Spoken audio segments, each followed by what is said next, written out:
ریاست تلنگانہ کے مختلف مقامات پر 24 گھنٹوں کے دوران دلخراش حادثے ہوئے ہیں۔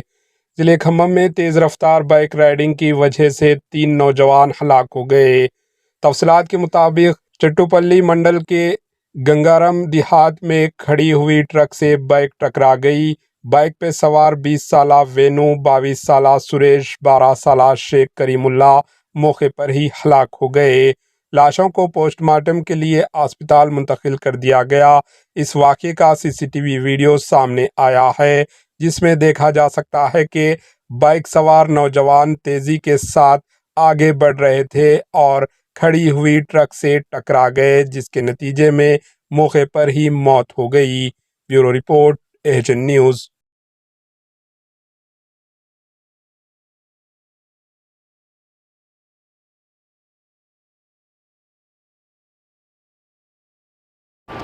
AHN نیوز کو لائک کریں، شیئر کریں اور سبسکرائب کرنا نہ بھولیں۔